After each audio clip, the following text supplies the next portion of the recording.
Colette Chariot, vous êtes conseillère régionale déléguée aux affaires relevant du logement et de l'habitat à la région. Vous êtes aussi administratrice du Pacte 13.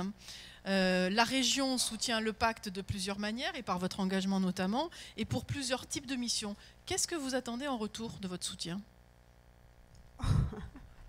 C'est pas cool comme question. Dois-je l'avouer, Je vais aller faire un petit Jean-Jacques. tour. Eh bien, qu'est-ce que j'attends? C'est la production de logements supplémentaires, parce que, en fait, si je remonte au début de mon mandat, je me souviens avoir croisé un certain nombre je les appelle les opérateurs associatifs, hein, toutes ces associations. Et je me souviens donc dans le cadre du comité régional de l'habitat, le CRH, tout d'un coup on s'est retrouvé avec d'un côté les bailleurs, d'un côté les opérateurs associatifs, et de se dire que globalement on venait tous là pour servir une même cause, c'est-à-dire que la région Provence-Alpes-Côte d'Azur, alors on a parlé tout à l'heure du manque de logements, mais il nous manque globalement 100 000 logements sur la région Provence-Alpes-Côte d'Azur. Donc vous imaginez bien que tous les opérateurs aujourd'hui sont bienvenus dès qu'ils produisent. Alors on a d'un côté les bailleurs HLM qui, eux, produisent des quantités assez importantes, suivant leur taille d'ailleurs.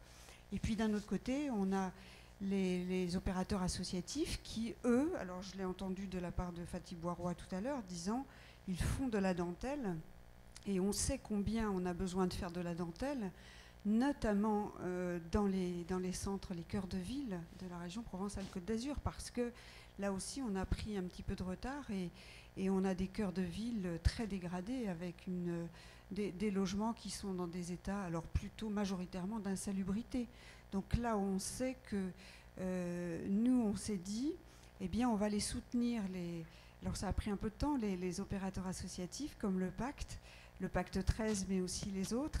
Et on s'est aperçu qu'en fait, un des paliers pour y arriver notamment, c'était d'enclencher le partenariat que nous soufflait très très fort la Fondation Abbé Pierre, via son secrétaire régional, qui nous disait, ben voilà, vous pouvez venir signer avec nous une convention, et puis comme ça doublera les chances, et enfin en tout cas ça donnera plus de moyens, et on pourra peut-être avancer un peu plus vite. Donc aujourd'hui, je dirais que de la part du pacte, on attend qu'ils produisent du logement, donc pour tous ces publics-là en plus, hein, puisqu'il a une visée d'être au service des plus précaires et puis des populations les plus démunies.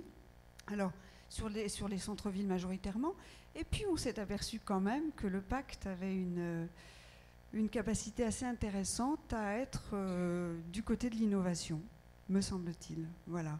Donc c'est aussi une des raisons aujourd'hui qui nous fait accompagner, et on a prioritairement envie aussi d'aller un peu sur des questions innovantes, même si on continue à soutenir la production traditionnelle via tous les baux qu'on a évoqués tout à l'heure. Donc une petite plus-value à se torturer les ménages pour essayer de sortir des opérations un peu inhabituelles, de partir sur des créneaux qui ne sont pas encore investis. Oui, et puis en plus, ce qui est intéressant avec tous ces opérateurs associatifs, c'est qu'ils font émerger les freins. Les freins, et qu'est-ce qui nous empêche, nous les collectivités locales, d'y aller? Et puis, qu'est-ce qui empêche, donc il y avait le technicien tout à l'heure de la ville de Martigues qui expliquait bien combien pour des élus commencer à s'intéresser à du centre-ville, du diffus, plutôt que d'aller faire un grand programme de construction en étalement urbain.